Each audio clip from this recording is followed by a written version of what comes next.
Fitness is not a predictor of durability. Movement is. Does that mean fitness isn't important? Absolutely not. If you're fit and can't move well, not a good thing.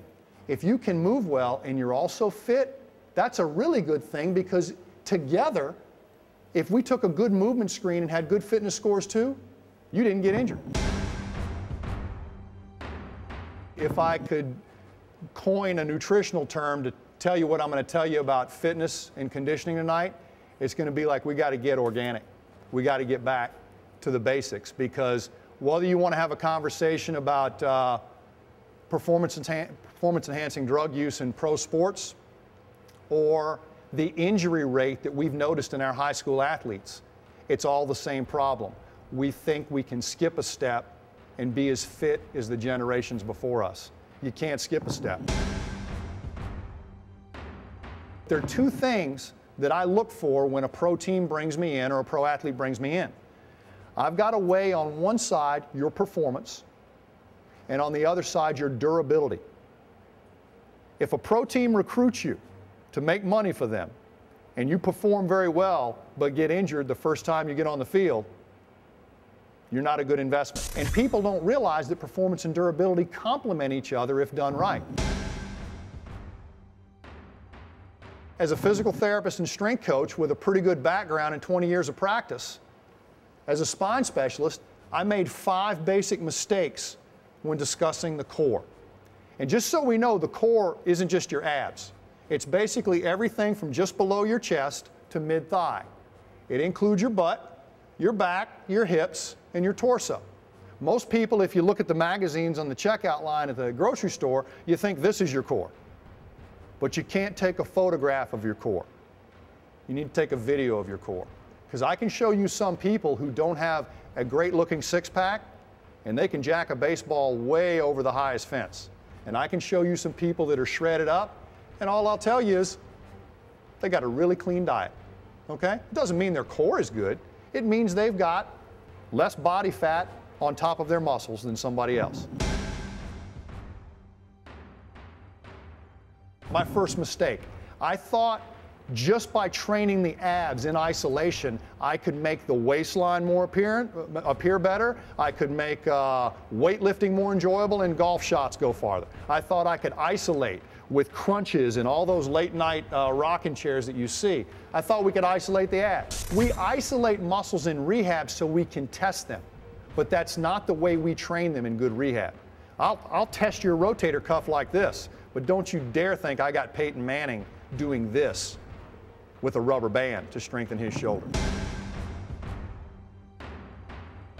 I looked at muscle instead of movement, which is really an expansion of my first mistake. But looking at your muscles will not really tell me how well you move. I thought strength and stability were the same thing. This is a kettlebell. It basically was a weight training method for at least 300 years in Europe. It preceded the dumbbell or the barbell. And it was done to make you move better and get stronger while you did it. A couple of my NFL teams were having a lot of shoulder issues. We went in and basically tried to decide what's going on with these guys. They could press this thing 20 times, they couldn't hold it 20 seconds.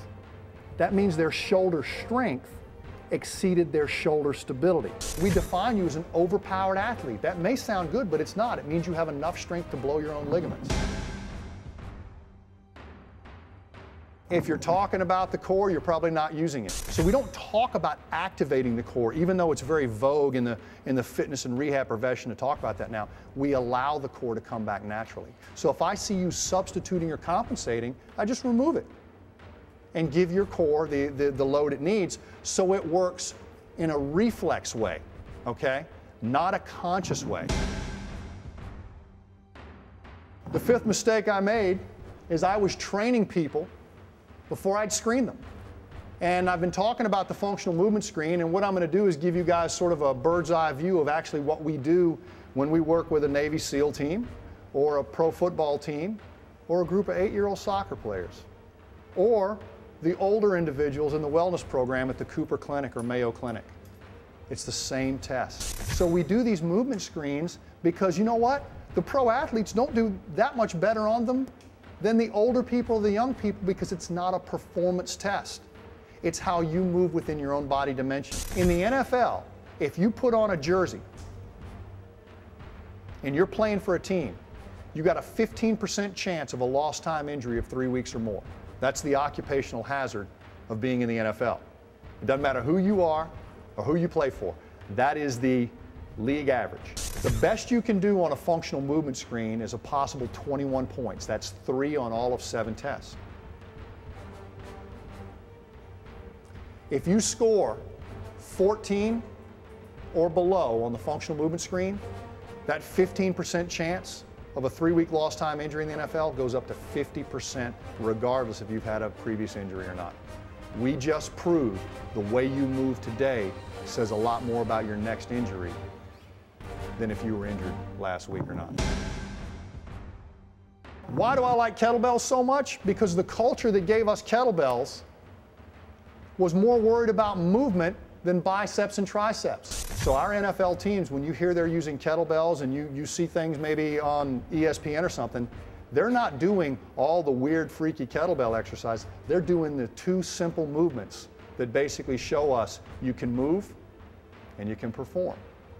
And that's one of the reasons why we're talking to a lot of our high schools about kettlebells now, because I can take those out on the field. We can actually have one station of kids doing sprints and one station of kids actually doing some respectable lifts. And we always leave one kid as a spotter, okay? We don't want kids to think that the bench press is going to get them in the NFL, because I can tell you, I work with NFL players. Once they get through the combine, they don't bench press that much, because it has nothing to do with how they perform in football.